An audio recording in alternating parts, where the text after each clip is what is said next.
This episode may contain adult themes and explicit language. Listener discretion is advised. Sorry.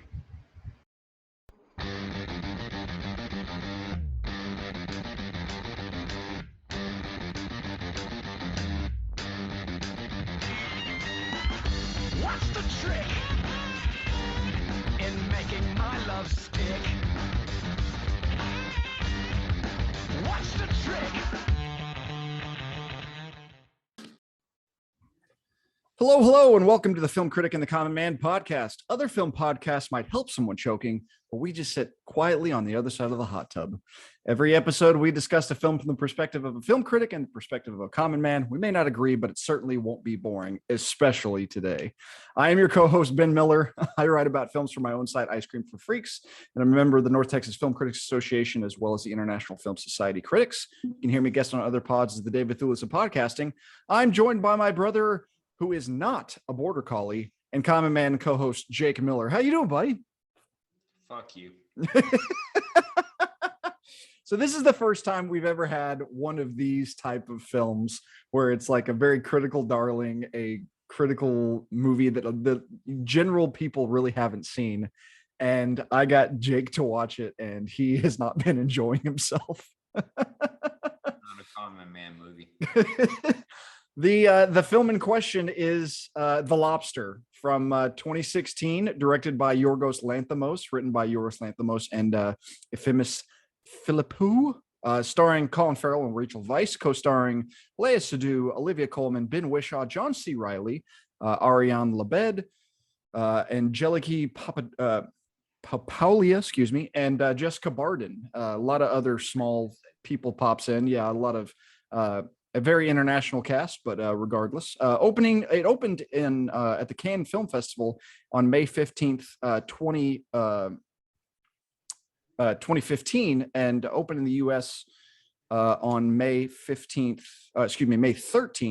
2016. So it took a whole year after its debut. It won the jury prize at the Cannes International Film Festival, an award for an original film that is kind of an oddity. So, very, very suited for that. What not a box office success? Well, it actually was a box office success for its for what it was. It's only made $18 million, but on a $4 million budget. It's a indie film distributor A24. So generally not a high dollar type of movie. Nominated for one Oscar for Best Original Screenplay, lost to Manchester by the Sea. A movie a little bit more depressing than this, but still a pretty solid one. Rotten Tomatoes, 87% critics, 65% audience, which really surprised me a little more than I expected. I was 65 was a lot higher than I was expecting. I guess just most of the people who would hate it probably aren't going to watch it. I mean, yeah, the only reason I watched it is because of literally this podcast. Okay, so normally Jake does the plot summary, but he has deferred to me today because I'm too confused. All right. I don't even know what I watched. So I will do a quick plot summary. The Lobster is about it's in a futuristic, but not really all that futuristic, dystopian world where it's essentially illegal to be single.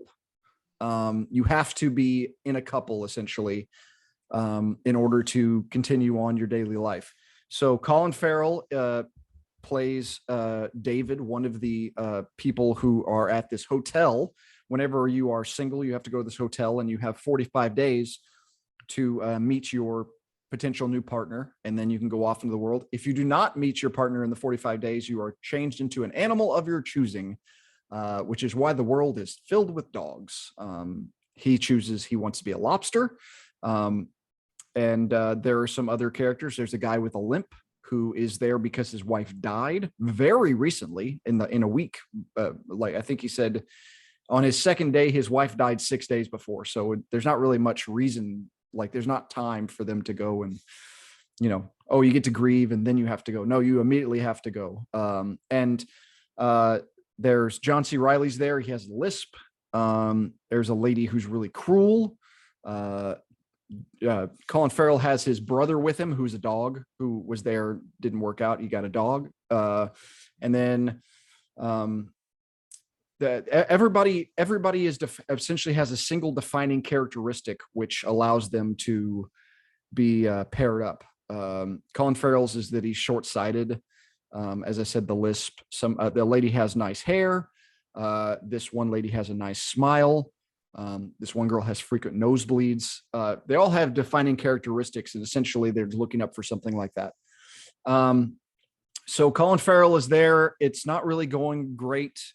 He tries to figure out what to do to try to make it out of this hotel. You can get further extension of your days by having a tranquilizer gun, going to the woods and hunting loners who are fugitive single people. If you are able to track down a loner, you can get an extra day to your stay. So they keep doing that over and over. And Colin Farrell decides, is like, okay, this one lady is really cruel and heartless. I'm going to hook up with her and essentially fake my way through it. He does that for a little while, but the cruel, heartless lady, definitely the most disturbing part of the movie, kicks his brother to death, the dog. And Colin Farrell tries to stay straight face through it, is unable to. So she's going to report him to the authorities. He essentially knocks her out and changes her into some animal, and then leaves and becomes a loner. So he's out there in the loners with a bunch of other people. But unfortunately, in the loner group, you're not allowed to be physically intimate at all. Unfortunately, he runs into Rachel Weisz, who is also short-sighted, and they seem like a perfect couple, and they fall in love and have this hand motions to talk to each other about all this kind of stuff. And it is discovered by the head loner leader, which is Léa Seydoux. And as revenge, they have her blinded. So at the end of the movie, Colin Farrell realizing the only way for them to be together is they have to have the same thing together. So they go to a diner, and he's like, okay, well, I'm going to go to the bathroom and blind myself with a knife. And the movie ends with him about to do it and her waiting for him to come out. And that's the end of the movie. So, Jake. It's as good as it sounds. All right, Jake. Let the hate flow. I mean, what so I love this movie. I do. It's the second time I've seen it. I liked it the first time. I love it the second time. It is so weird and goofy, and I love it. I'm excited for this episode specifically because I know you don't. I know you didn't. I know you don't understand it. Give it. Come on, bro. You just off the dome. Give me what you're thinking. Okay, I thought your recommendation on this movie was just to troll me, just to have one of these episodes. It disappoints me to learn that you actually like it. I don't get it. So I watched it for the first time last night. It was my wife's second watch, and she kept telling me, stop huffing and puffing, because I kept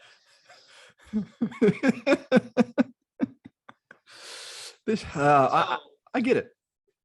How I would describe this movie, okay, is if The Lighthouse, yes, The Lady Killers, okay, Gods and Generals, okay, and Jurassic World Dominion, uh, they had a wild orgy, a drug-fueled orgy, in a cheap motel on the outskirts of Reno, Nevada. okay, that's and so everything happened, and let's just say the lady killers ended up pregnant. Okay. Okay. The Lighthouse, he went back to his bartending job in Las Vegas. Gaza Generals, he's in Boca Raton. Jurassic World Dominion got arrested in Kansas City. But the lady killers winds up pregnant. Sure. She doesn't know what to do. Okay.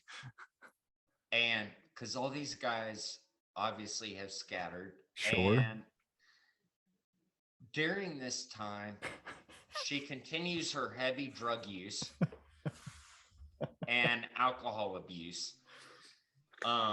She's actually revived at least 2-3 times by emergency medical personnel with Narcan to bring her back from her fentanyl. Okay. overdoses. Sure. Multiple. Sure. So obviously the child is born. It's born with fetal alcohol syndrome. Sure. And then all the problems from all the drug abuse. Sure. Like it's born going through drug work. Yeah, okay. And then they said, "Lady Killers, what are you gonna name it?" And she goes, "The Lobster." and that's how this movie was created. It was all of the movies that I hate coming together as one. They literally had a drug-fueled clusterfuck, and it produced this movie. That's how I feel about it. So I understand, and you know, I watched it with my wife as well, and she had never seen it before, and she was sitting there just dumbfounded at what was happening. And I knew when she was watching it, she could feel the pain radiating across the 350 miles between us, going like, "Oh, Jake hates this as much as I do." Yeah. And there have been plenty of times in our lives when she looks over and she goes, "Why did you make me watch that?" And it's like, I didn't make you do anything, but I mean, okay, so I understand everything you said, and I understand hating it and everything about it. I, watching it the second time, liked it even more than the first time, because the first time I didn't really know. I knew it was bizarre, but I didn't know I didn't really know what I was getting into. And then I got on the wavelength of the film after a little while, and I was like, okay, now I'm really on board with it. So this time I went into it going, I know what I'm in for, and I am going to sit back and really enjoy it. And I really did. Stone sober, by the way. Not an ounce of it. not an ounce of it. It didn't help.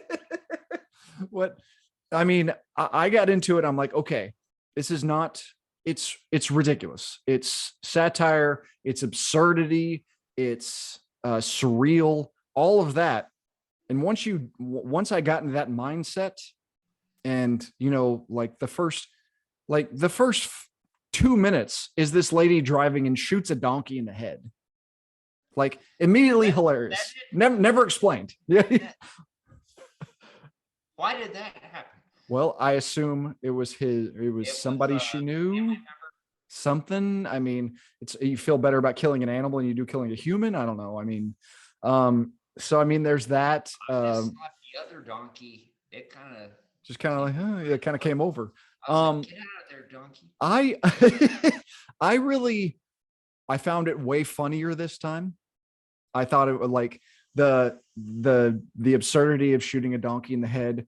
Colin Farrell taking way too long to decide if he's heterosexual based off of one homosexual experience in his life.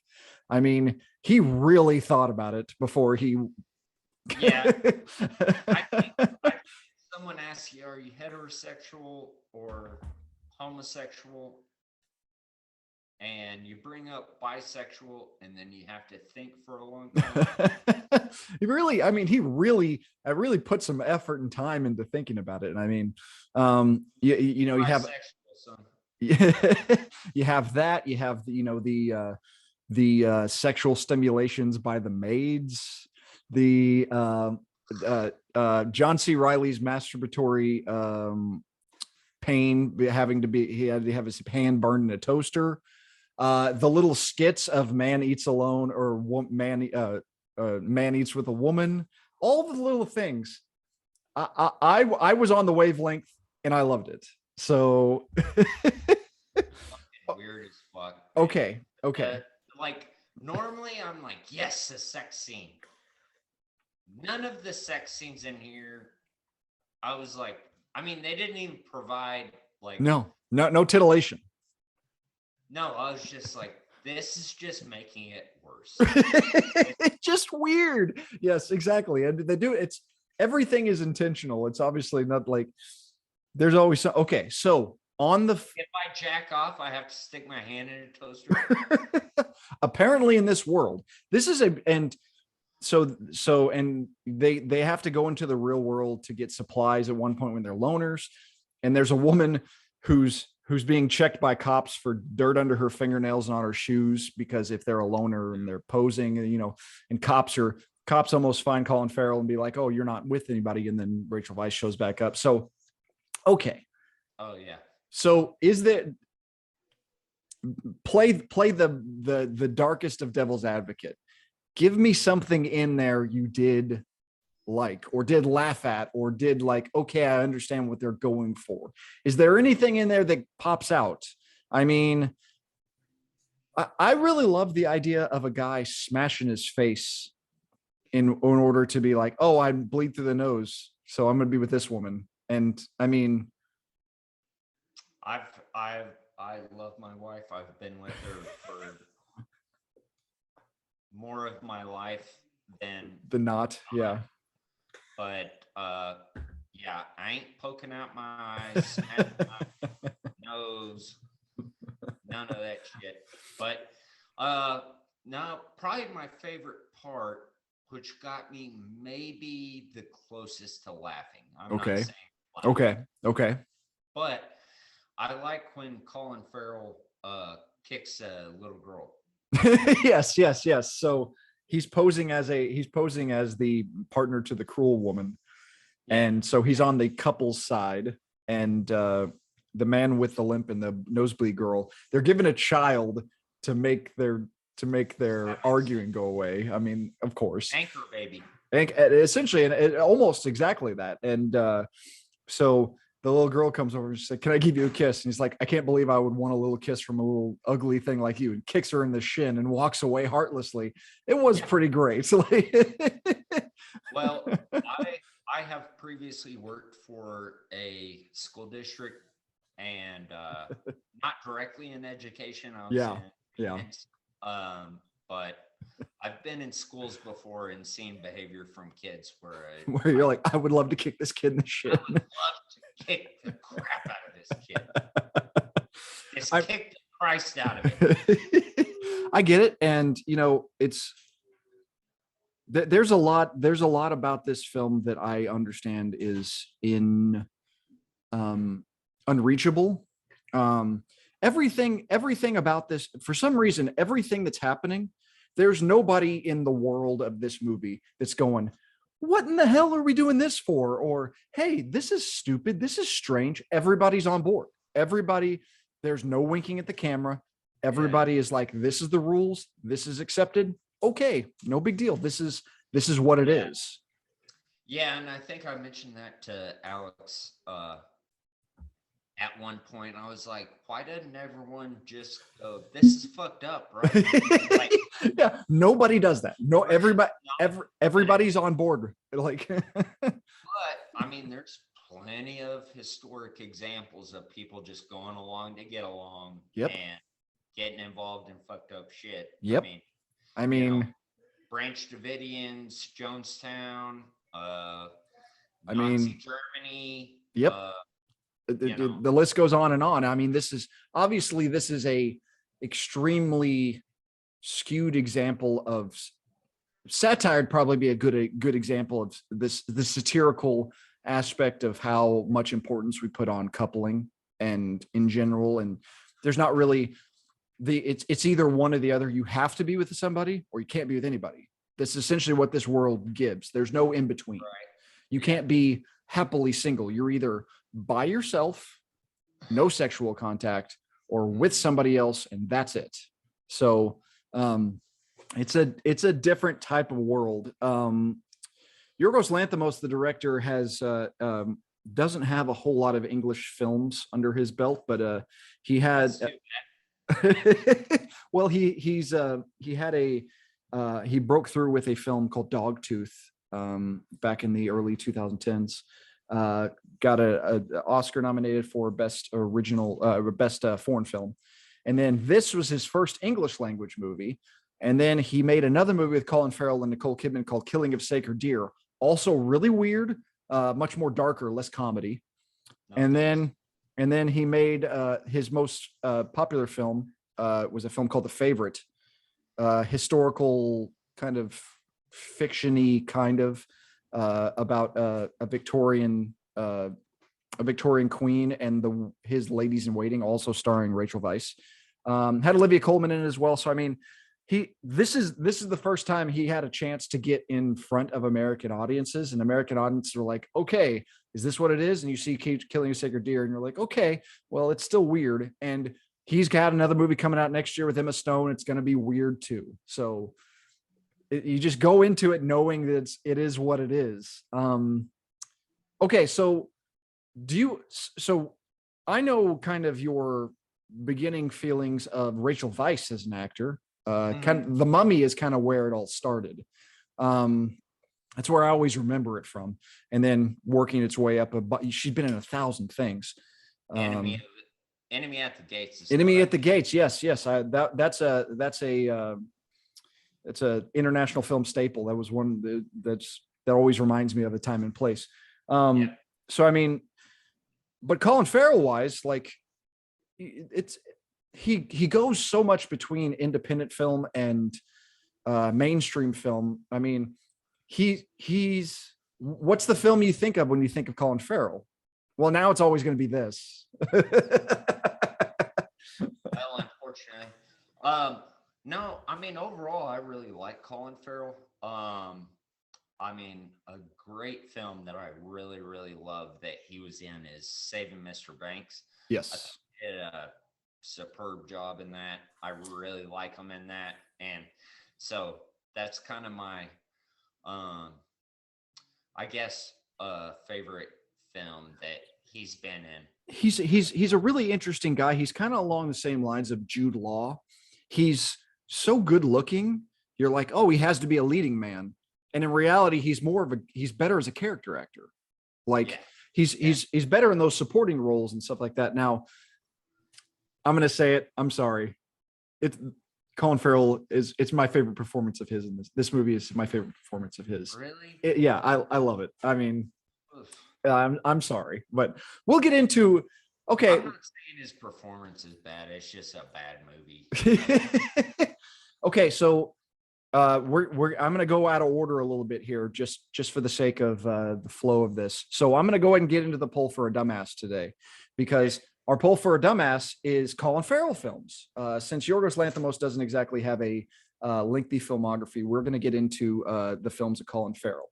Okay, so as I said, he goes back and forth between a lot of, he is Irish. So he goes back to Ireland a lot and does some smaller movies, does a lot of Hollywood stuff too. We're going to stick mostly to the mainstream stuff as opposed to the less indie stuff. Okay, so he made his debut in 1997 in a small movie called Drinking Crude, which I'd never heard of. But he really broke through with a movie in 2000 called Tigerland. You ever heard of Tigerland? No. It's a film about it's a place. It's based off of a it's a Vietnam War movie, but it's the camp you go to before you're shipped to Vietnam, and he's kind of the main guy there. That's essentially set him off into the stratosphere from there. Induction base or something. Yes.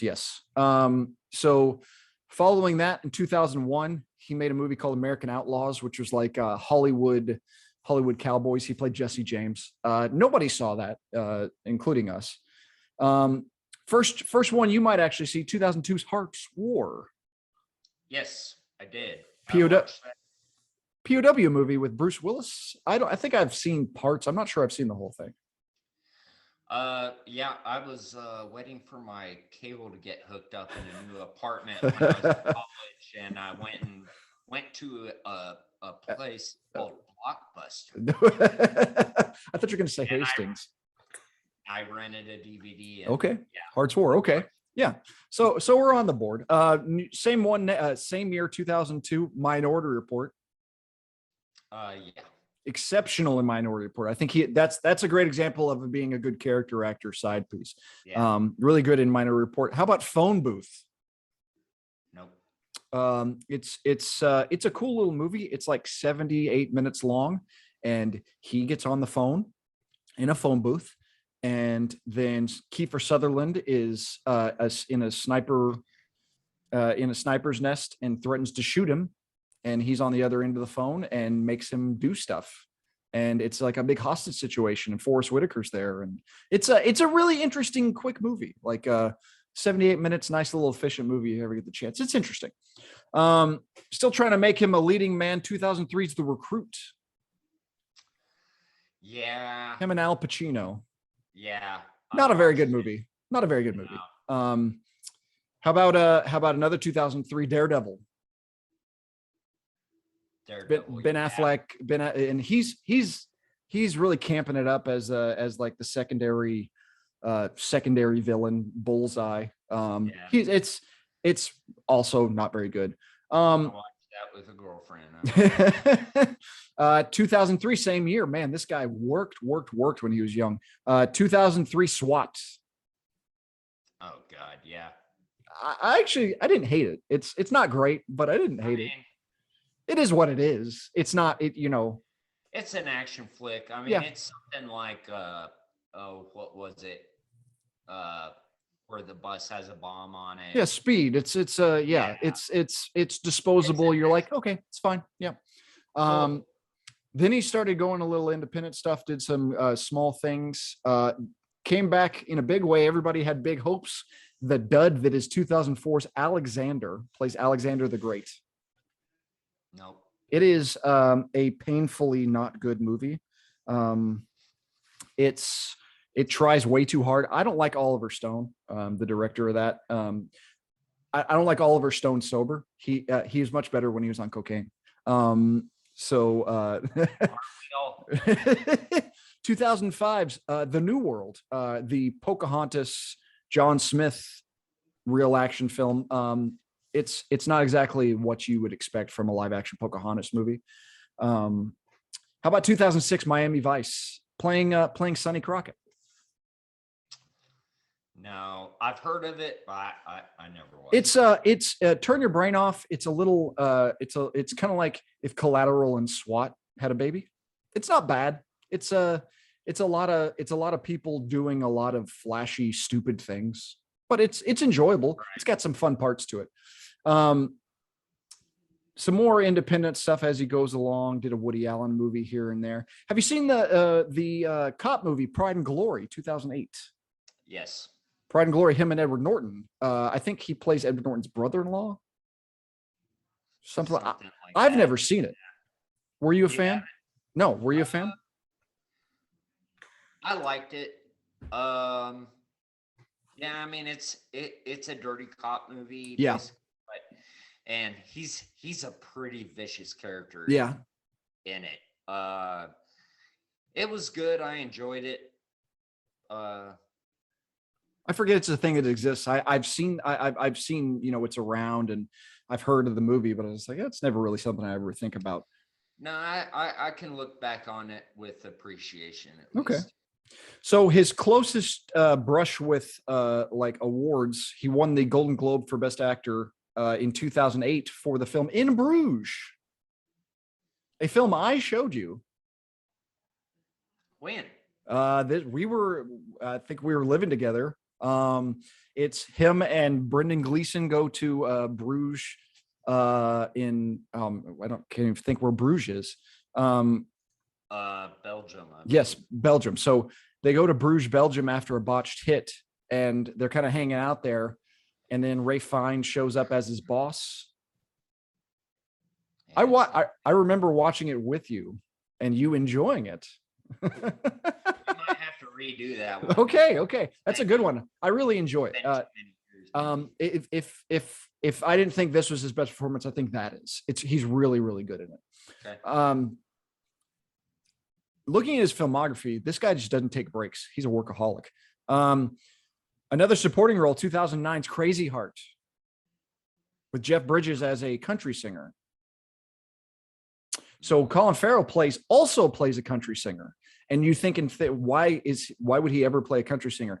It works. He's more of a modern type country singer, and Jeff Bridges plays more of like a Waylon Jennings type. Is he able to defeat the Irish brogue? Yes, he is. He actually does it really good. Does his own singing. Very good movie. It's from a director named Scott Cooper, who I really like Crazy Heart. And then after that movie, I never liked anything else he did. But I did like Crazy Heart. I've only seen it the once. It might just be that I liked it the one time. Crazy Heart. It's a good one. Does a lot of different stuff.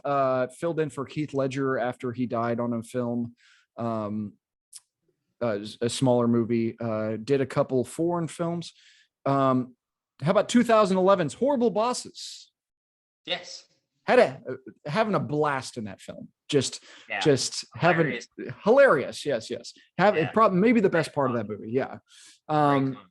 2011's Fright Night, a remake of the 80s movie. He's really good in it. It's a fun little, it's kind of like a horror comedy. He plays a vampire. It's fun if you ever get the chance to see it. Maybe a Halloween movie. Yeah, something like that.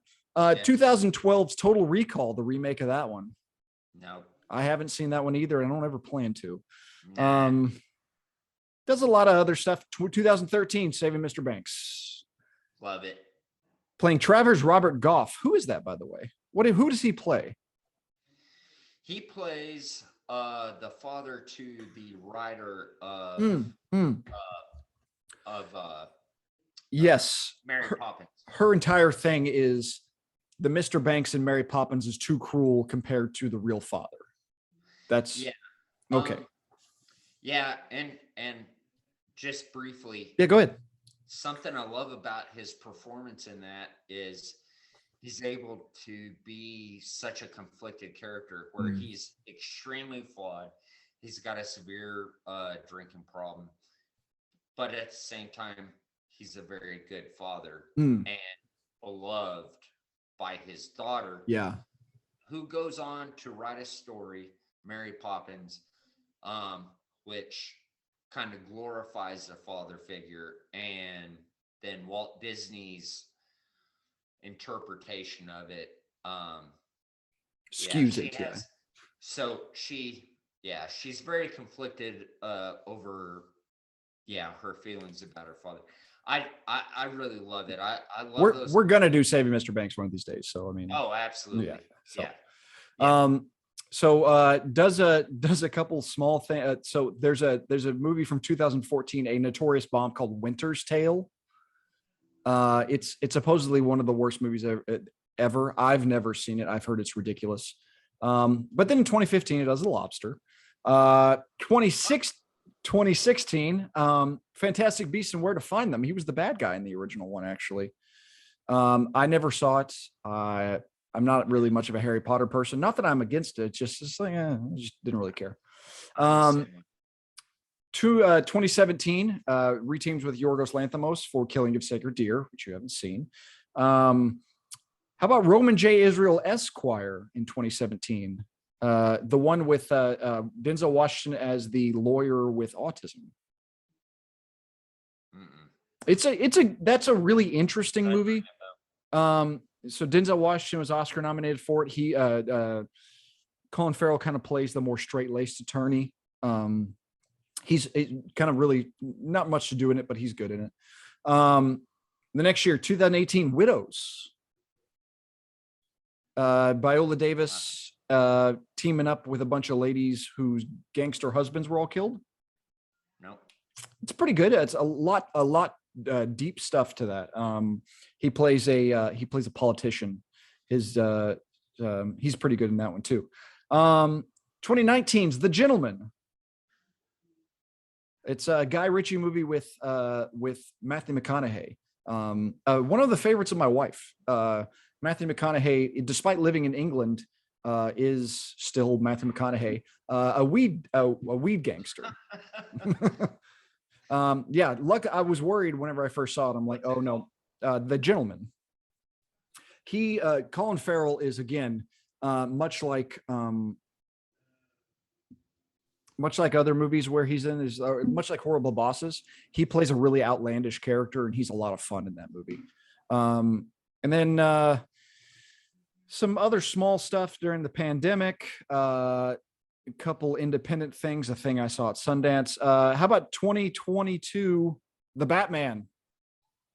Oh. Did you see the 3-hour Batman? He plays the Penguin. He has big jowls. He's again having a lot of fun. Apparently he's going to be in a Penguin TV series about it. And then there's a movie that just came out on Amazon called 13 Lives about do you remember the story about the Indonesian boys soccer team stuck in a cave? Well, they made a movie out of that. It's on Amazon. It's him and Viggo Mortensen and some other people who portrayed this. Just watched that. The movie? Yeah. Oh, the one with Colin Farrell and Viggo Mortensen. I haven't seen it yet. So it was based on a documentary called The Rescue. I've seen the documentary. I haven't seen 13 Lives yet. I did watch it. Yeah. Yeah. So yeah, that's the most recent thing he's in. Yeah. Alex, we watched 13 Lives. Yeah. The other night. Yeah. The boys stuck in the cave. Yeah. Did you enjoy it? Did you enjoy it? Yeah. Yeah. Okay. Well, that's the most recent thing he's in. He's going to be in another movie by the director of In Bruges called The Banshees of Inisherin, where he gets to be Irish again. So yeah, a lot of stuff. Oh, a couple of small things. He was in he was in an episode of Scrubs. And he was in the second beleaguered season of True Detective. He was the star of that. I forgot about that. But a lot of different roles for him, a lot of all over the place, going between, independent stuff and then back here. But most of the mainstream stuff you've actually seen. Yeah. So that's pretty good. I'm impressed with how well you did. Okay, so I think he's a good actor. I think so too. I like Irish dudes. Irish guys in general. Yeah. Yeah. Okay, so now okay, so I have a question about just the general filming of this movie. So I don't entirely know where it's filmed. I'm pretty sure it was not around here. It was probably filmed. It filmed in Dublin, Ireland. Oh, okay. Okay, so mostly just at a resort and spa, and then in the woods, and then in the city. So was John C. Reilly just in the area? Do you think? Like, the funny thing is he is the only bright spot in this movie for me. You really liked him? Yeah, I love John C. Reilly. Yeah. Yeah, he was definitely my favorite character, even though he's a small part. Yeah. But he just pulls off like the lisp and the goofiness.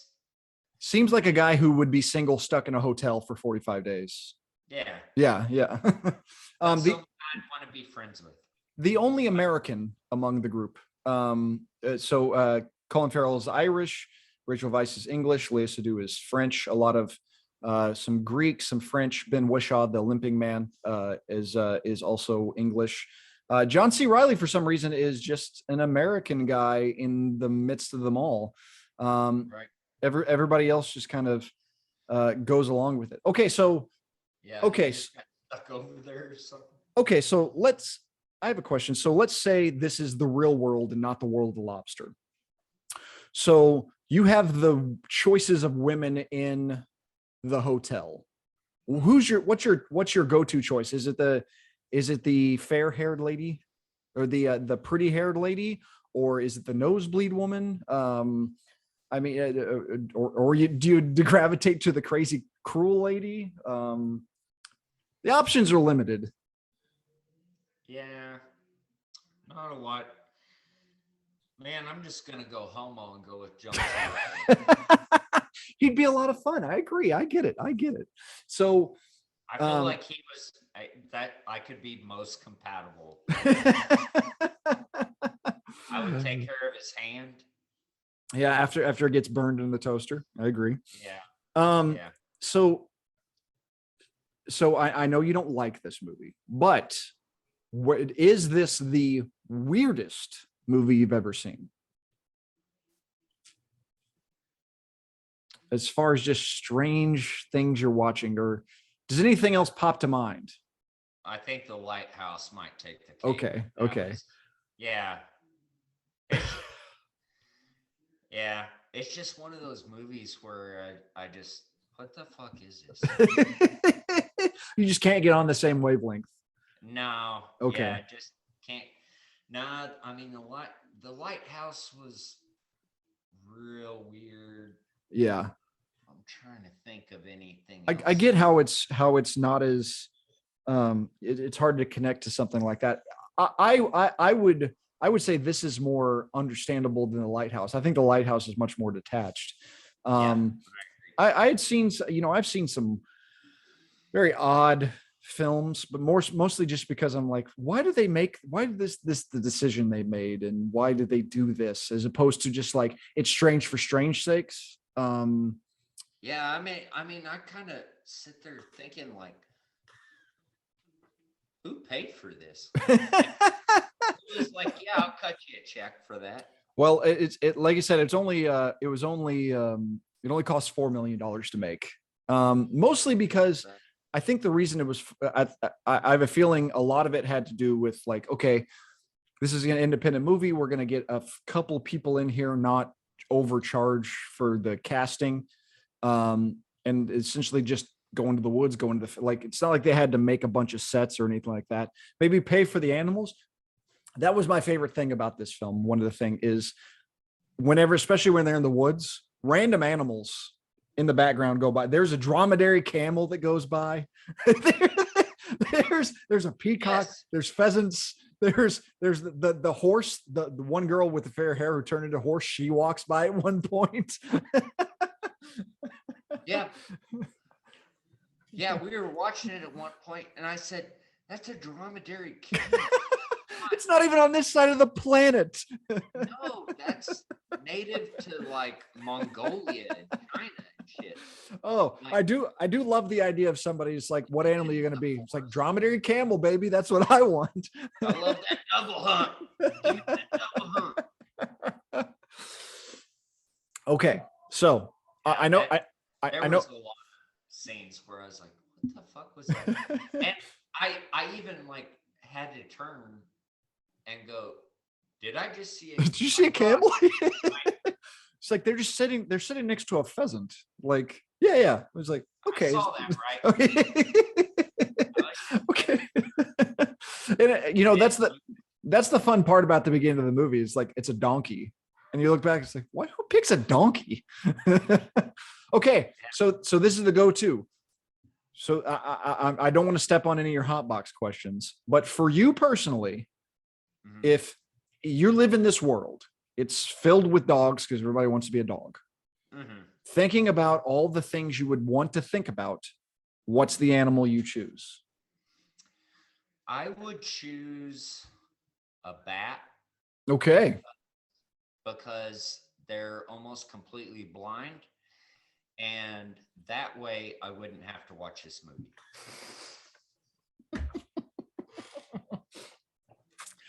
That's a great answer. And it's the only logical thing this movie does is actually put some thought into why people pick the animals. Because at one point, John C. Reilly's like, I think I want to be a parrot so I could talk to other parrots. And the limping guy is like, well, but you still have a damn lisp. It's like it'd still be associated with everything else. It's like, oh, you're gonna be a lobster, you're gonna get caught and eaten and all this kind of. It's like, well, it's like, that's pretty solid logic for everything. It's like, I mean, so that makes sense. All right, Jake. I let's do it. Come on. It's it's Is it's it gonna time? be it's gonna be a rough one, but it's time. All right. Get in the hot box. I'm in the hot box. I'm ready. All right. And you're gonna unleash, and I'm prepared. Obvious one. What animal would you be? Okay, so I actually put some actual thought into this because I was thinking, okay, what animal do I like? What animal doesn't have predators?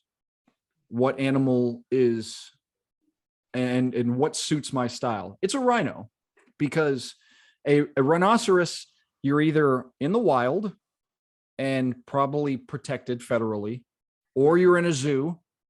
You don't have any natural predators.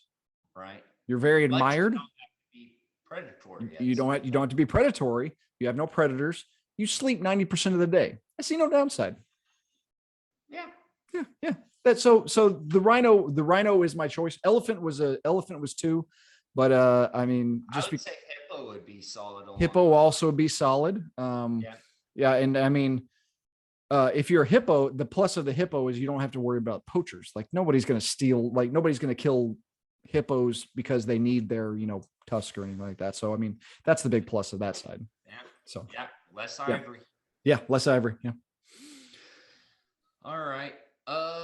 So in this movie, there's a lot of focus, no pun intended, placed on eyes, Yes. contacts, glasses, uh, blindness. Yep. Blind people. So, at what age did you? We are both contacts and glasses. Correct. Yes. Users. So, at what age did you? I was 12. I was 12. I was going to a basketball game, to one of my basketball games, and our dad was driving us there, and I was in the passenger seat, and he said, we're kind of lost trying to figure out where to go. He says, "Hey, read that sign. What does it say?" And I read it, and he goes, "I don't think that's close." And it wasn't close. And so he's like, "We're going to go to the eye doctor." So after the basketball game, went to the eye doctor. He's sitting on the other side. I'm reading the eye chart. He's laughing. And he's like, "Man, it's incredible how bad your eyes are." Got glasses that day. I think you got it 2 weeks later when you went for a driving test. It was close. Yeah, I failed my driving test when I got my first driver's license. I remember we got contacts together. So almost the exact same. So I was 12, you were 14, 15. So something like that. Yeah. So 12, 13, 14, and then, yeah. So yeah. I'm so used to it now. It's not even a thing I even think. It's barely a part of my life. Like, yeah, same here. Yep. Yeah. But all right.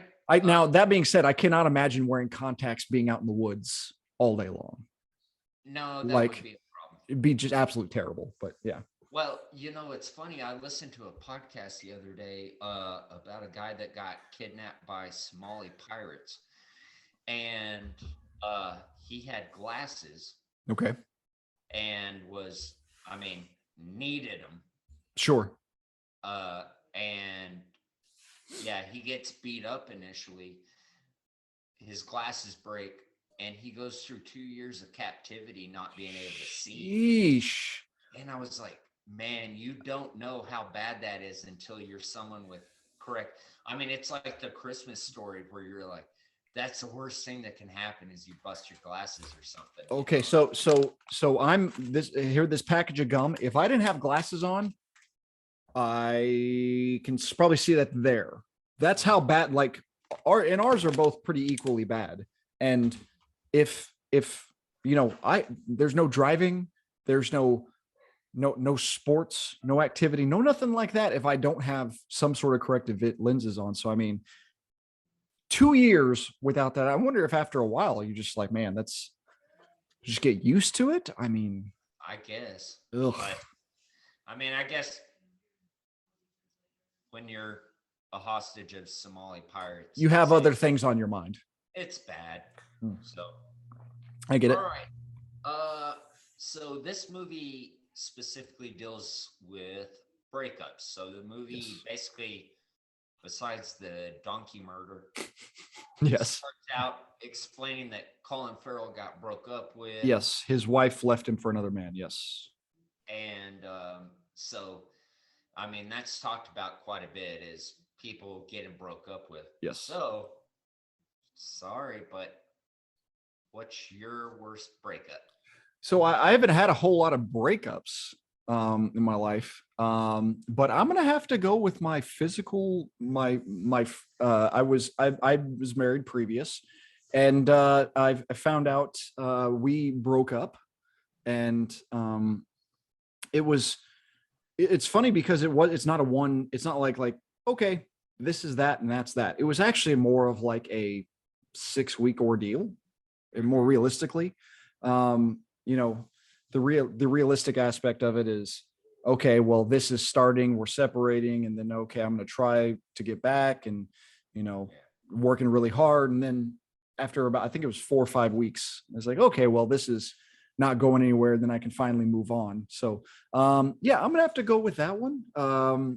It was I'm gonna go with the divorce. I'm gonna go with the divorce. Yeah, that was a tough one. I mean, controversial opinion, but I mean, oh no, my high school girlfriend that I broke up with over the phone. No, this one. Yeah, that one. Right. So No, yeah. Yeah, for me, finding out you're being cheated on it's not great. It's not great. That's tough. It's not a That's wonderful tough. feeling. I mean, Not really. but we've all been there. Well, not all of us, but enough of us. But if you don't wear contacts, and well, you can't see. what do you expect? You didn't love the scene where so Colin Farrell realizing that Rachel Weisz is nearsighted, and then the one guy gives her a bunch of rabbits, and he goes and it's like, "You're nearsighted, aren't you, you son of a bitch?" Like, Yeah. He's like, he examines his eyes. He's like, "Oh nope, okay, cool, never mind then." Like, sorry. Yeah, and I like how he's like, watch this guy, he's got a pen, and he's like, "All right, sorry." Yeah, and it just moves on. That's it. You just beat this guy up. Yeah. All right. Okay. Something I didn't understand in this movie was Colin Farrell. His character has a back injury. Yes. Like his shoulder blade. Yeah, some sort of pain. Yes. And so it's something he's kind of got to treat the whole time. It's never really explained, I don't think. I mean, so I think it's kind of leaned into the idea of, well, he has this injury, it affects him, and it's in a spot he can't reach. But if he had somebody else, Rachel Weisz is there. It's okay, that makes sense. Yeah. Kind of like the skits they do, like the man walks alone. Wait, so that was the one that got my wife, is whenever they're doing the skit, the woman walks alone and gets raped, and she's oh no. oh no, this is like, it was so the rapist it was so ridiculous that I was like, okay, well, that's worth laughing at. So it's like, okay, well, I caught her that time. I like how he pulls his pants down. Nothing else. And he's not even actually getting her. He's air humping her. Yeah, it's so weird. Yeah. I like how, I mean, that was one of the moments where I went, what the fuck is this?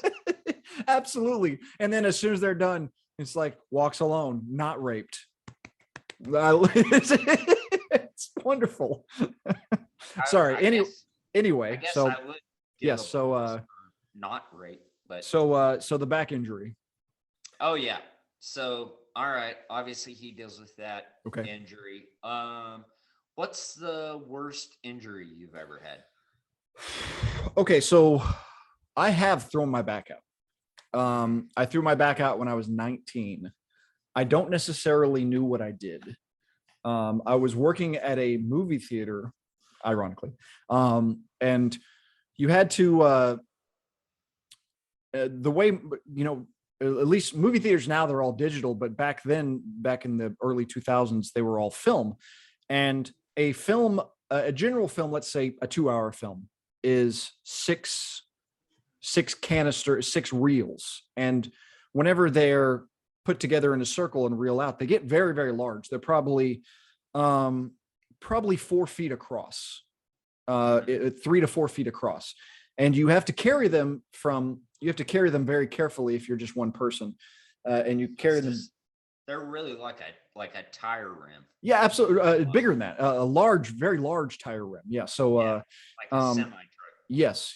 So, whenever you carry those around, so essentially when a theater was moving, let's say there's 14 theaters and, number 8 is over here and it needs to go to 3 on the other side. You have to move it all the way on the other end of the theater, essentially. So it's quite a long thing. And I was moving those all day, and I'd moved them without any problems. They're not too heavy. They're probably 40 pounds. So it's not like it's a lot of pressing on you.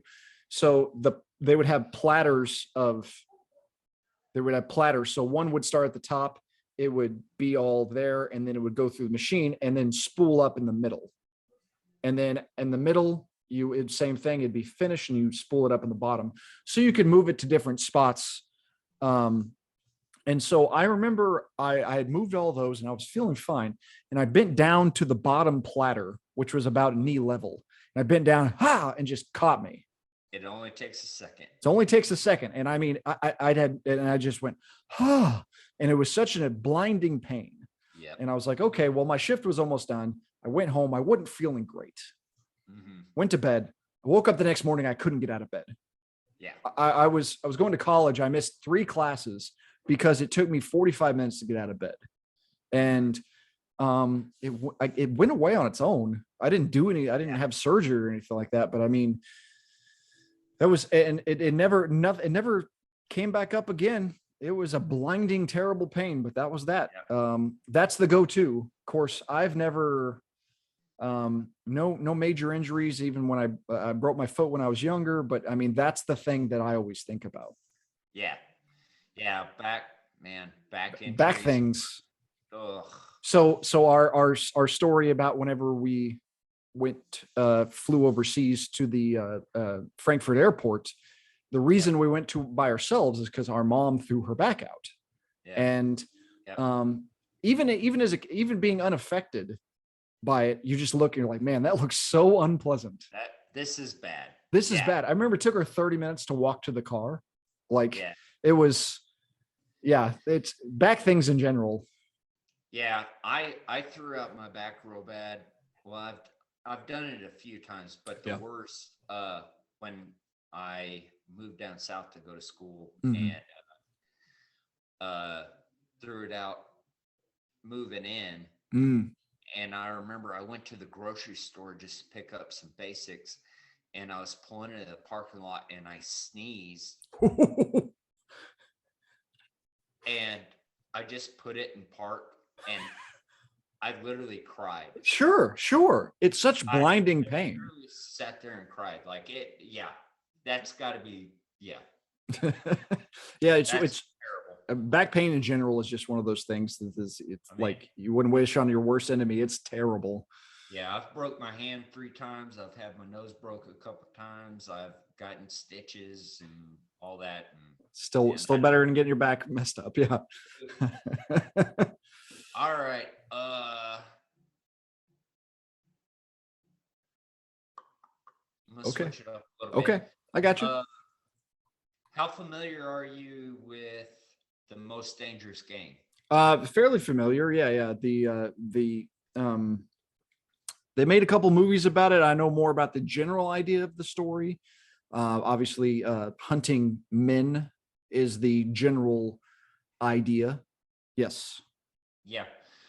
I read it when I was, I think in 9th grade. It was part of the curriculum. Yeah. And so, this movie was reminiscent of that and kind of Hunger Games. Yeah, a little bit. Yeah. Squid Games, kind of. Yeah. Yeah, but all right. Well, I'm not gonna ask you any more questions, but I'm gonna throw a last statement on you. Okay. On this, if you were turned into a dog, okay, after this movie recommendation, I would hope that my wife would kick you to death. I mean, You know what? It's so funny. It's so funny that we can watch movie after movie. We were talking about a couple weeks ago. We're talking about Braveheart, the guy getting his throat cut, and all the just the guys. And we can watch man after man be brutally murdered in the worst way. As soon as one dog dies, you're just like, nope, no, like exactly. It's I Am Legend. You're watching zombie after zombie die, no effect. That dog dies, ruins your day. Yep. No, yeah. Yeah, but It's something else. But yeah, if you're a border collie in my hotel room and you recommended that to me, then I'd say, Alex, go to town. All right, before we go, we're going to do a fun little game here.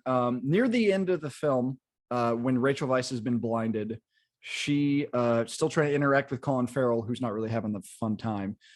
They play a game called where he essentially hands her an item and she guesses what it is. They call it Touch, Feel, Guess, Win, which is a ridiculous name of something. My favorite thing is gives her a tennis ball and she goes, Kiwi, and he goes, yep.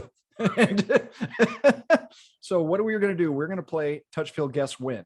I'm going to go first, and then Jake will go second, and then we'll do that 3 times. We'll get a couple assists from our wives. So I will go ahead and blindfold up and get ready to go here. All right. I am ready for whatever number 1 is. wow. This is a Rubik's Cube. I hope I'm right. Yay, I'm right. Easy for you. Okay, number 1, easy. Okay. Jake, you're up. Okay. I was provided with a blindfold by my wife. Hey, whatever you got to tell yourself, buddy. I mean,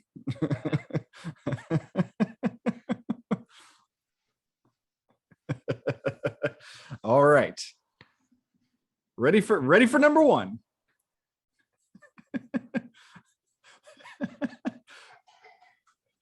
Hot dog bun.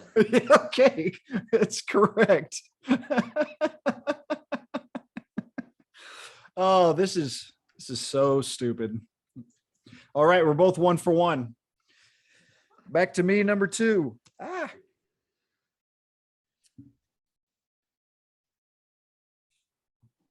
Okay.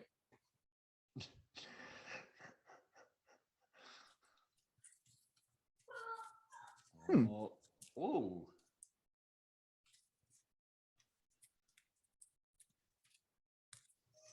It's a clove of garlic.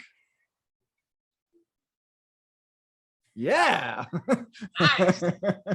Very good. That was tough. I thought it was like a candy. That was a pretty good one. I thought it was a hard-boiled egg. No, once I got the shape, I was like, okay. I felt like it was like a chocolate wrapped in cellophane or something like that. Yeah. All right, Jake's up for number 2. Yes.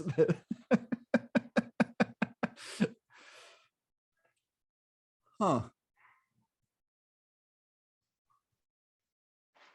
I'm not even sure I know what that is. It's a dishwasher scrubber. Nice. Is it? Is that it? What is that? It's a face scrubber. Oh, it was a scrubber of some kind. Okay. She said, so like a makeup remover? Close enough. Sure. All right. Our last one. This is where the magic really happens here. I'm terrified of what I'm actually going to get. Yeah, I told Alex not to give me like we have a pet turtle. I was like, don't. It's moving and throw it. Yeah.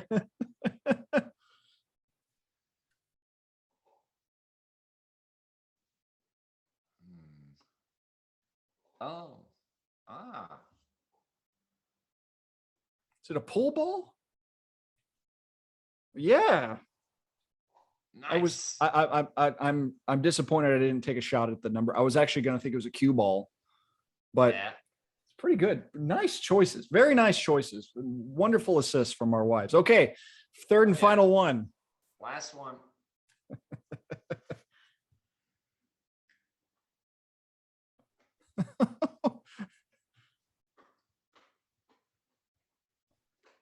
Is this a makeup thing again? Is this a makeup remover?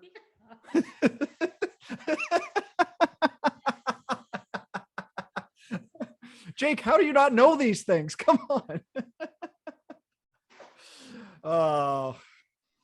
Special appearances by our wives being wonderful Price is Right show models for that. That was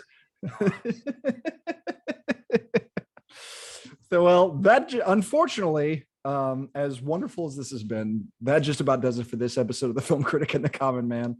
Thank you so very much for joining us. We will get more Common Man films coming up soon. And because I don't think I'm allowed to do anything like this again. The problem with this is I've always thought it's like, oh, can I do The Lighthouse? But that means you would have to watch it again, and you're not going to watch it again. So, Push me so far, bud. No, I'll find something kind of in between. You can follow me on Twitter at nebhasbeen, on Letterboxd at neb810, and Instagram at Ben Miller Movies. Check out my website at icecreamforfreaks.com. Going through the films I've missed from 1992. Went over Howard's End last week, going Malcolm X this week. It's if you've never seen it, find Malcolm X. It's worth watching. You can follow my other writing on the Film Experience and Cinema Scholars. You can find me on other pods in the daily throughput of podcasting. Jake, where can the people find you? Out on a yacht with your fake daughter? I would recommend going to a diner and poking your eyes out, and we can be together. Make sure to follow the podcast on Twitter at Critic Common Pod. Please like, subscribe, rate, and review. Enjoy the show wherever you get your podcast.